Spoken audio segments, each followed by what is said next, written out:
example, if every man, woman, and child that has an income in our country could even tithe 10% of their gross income, that'd be $1.4 trillion that could go to charities that could meet this need in a much more efficient and human-based and human-centered way than currently.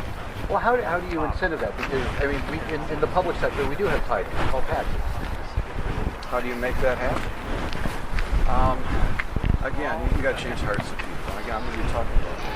Because at the core of our problem, the problem beneath the problem is, in my opinion, this self-centeredness.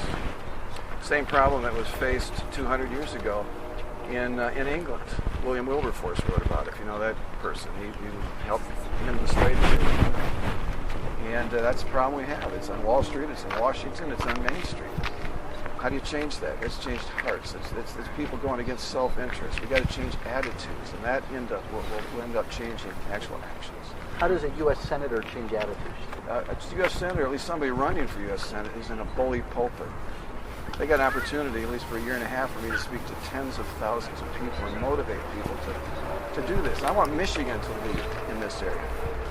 I love the people of Michigan.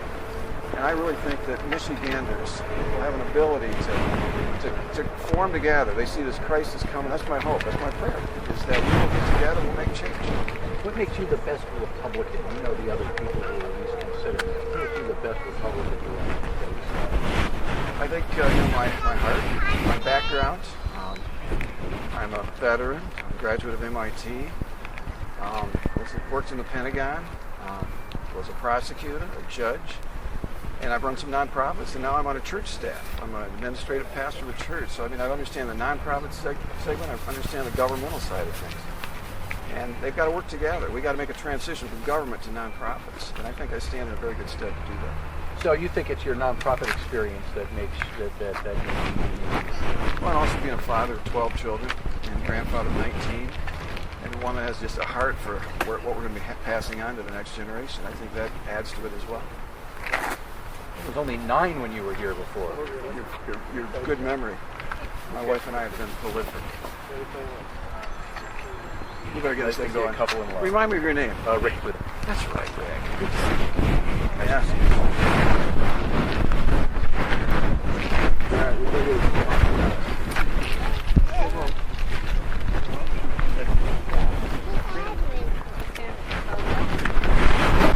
Greetings. Thank you for coming. We are in the middle of our three-city tour. Started out in Southfield, Detroit, here in Lansing on the east steps of the Capitol, and we'll finish up in Grand Rapids. Mr. Heckman will be here in just a moment to speak. He will give a presentation of about 10 minutes, and then we'll be open for questions after that. So I want to welcome at this time Mr. Heckman. Good morning. It's good to be back in Lansing. My wife and I lived here for over 3 years with our family and lived in the Williamston area. It's good to be back, and beautiful day here in Lansing.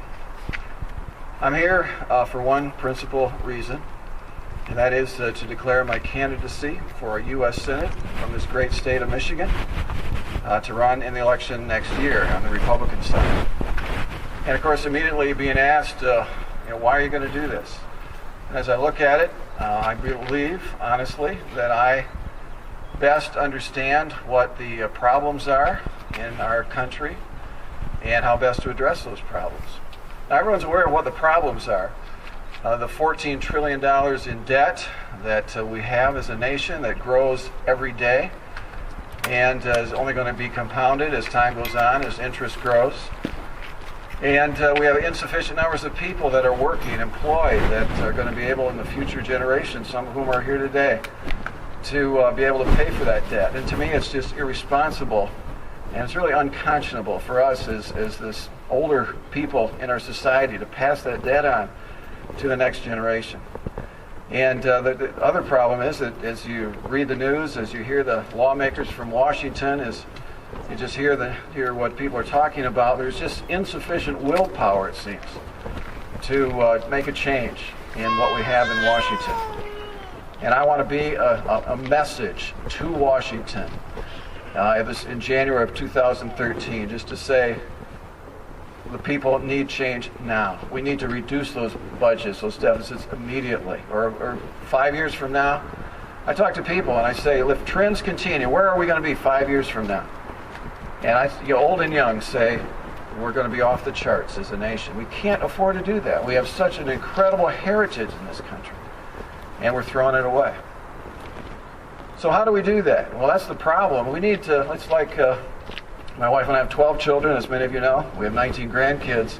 And often when you're raising kids, you see the symptoms, you see the problems on the surface, but often you need to look underneath those problems, to the problems beneath the problems. And I would suggest to you that the problem beneath this problem of debt in our country is really the problem that was spoken about and written about by a guy named William Wilberforce about 200 years ago in England. Many of you know that story. He was a member of Parliament, and he wrote a couple of books, and he wanted to do two things. He wanted to end the slave trade in England, and he wanted to reform the manners of the people of England, which means he wanted to really reform the heart of the people of England. He says, the biggest problem in England today is self-centeredness or selfishness. He says, we have to change that. And I would suggest to you that that's the problem today in America. And it's not just in one area.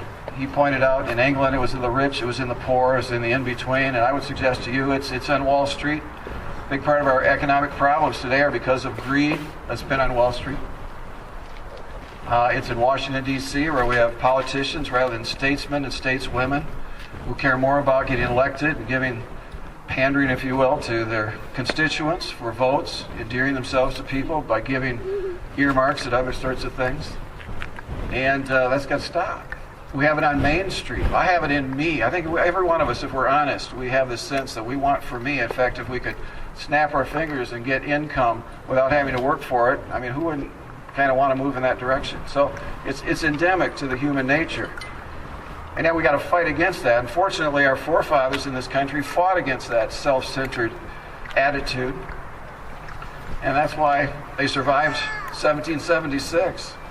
And don't think that those farmers in 1776 didn't have something better to do than to pick up those muskets and run off and chase some redcoats around and ultimately, by the grace of God, win that war. And we had liberty, freedom. And we can look through history. There's many places you could stop.